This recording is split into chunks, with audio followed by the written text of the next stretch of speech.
Bismillahirrahmanirrahim. Welcome to another exciting journey of learning mathematics with Book Time publication. Today we will learn something new and exciting in mathematics grade 1. Let's get started with unit 1, that is whole numbers, and our topic is more than less than. अब हमने सीखना है कि more than हम कहाँ पे use करते हैं और लेस देन का यूज़ कैसे होता है। देखें, ये हमारे पास दो सेट्स हैं चॉकलेट के, एक सेट ए नाम रखा हुआ है, एक का नाम सेट बी रखा हुआ है। अब हमने इन दोनों को कंपेयर करना है। बेसिकली ये मोर देन और लेस देन, ये दोनों वर्ड यूज़ होते हैं कंपैरिजन में, ठीक है। आपने जो पीछे कंपैरिजन ऑफ नंबर्स भी पढ़ा, फिर कंपैरिजन ऑफ ऑब्जेक्ट्स पढ़ा। अब हम कंपैरिजन में ये वर्ड यूज़ करना सीखेंगे। मोर देन कैसे इस्तेमाल होता है और लेस देन। देखिए, सेट ए में कितनी चॉकलेट्स हैं? 1 2 3 4 5 6 7 8 9 10 11 12।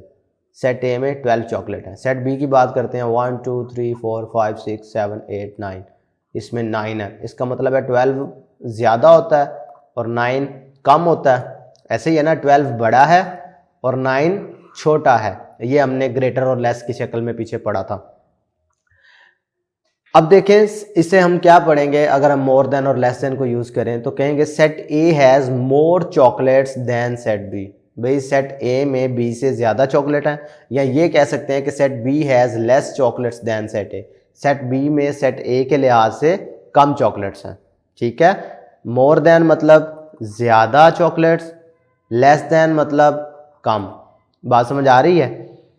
इधर हम चॉकलेट्स की एग्जांपल दे रहे हैं तो इसका मतलब है इसमें इस सेट में ज़्यादा चॉकलेट्स हैं, इस सेट में कम चॉकलेट्स हैं। नेक्स्ट देखते हैं question, count the objects and right the suitable word less than और मोर देन बिटवीन देम। अब ये देखना है, इधर हमने ये जो स्पेस दी गई है ना, इसमें हमने लेस देन या मोर देन लिखना है, लेकिन कैसे? इनको काउंट करने के बाद 1 2 3 4 5 6 7, 1 2 3 4 5 6 7 8 9 10। इसका मतलब है इस वाले बॉक्स में ज़्यादा है और इस वाले बॉक्स में कम है। तो हम क्या करेंगे? 7 इज लेस देन 10, ठीक है। 7 इज लेस देन 10। अब इसकी बात करते हैं, 1 2 3 4 5 6 7 8 9 10 11 12 13 14 15 16 17 18 19 20 21 22 23 24 25 26 27 28। तो इधर 28 कलर पेंसिल है।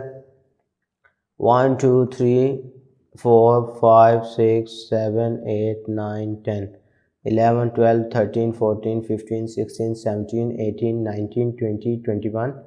तो इधर कितनी कलर्ड पेंसिल हैं? 21। इसका मतलब है 28 ग्रेटर होता है और 21 स्मॉलर नंबर है।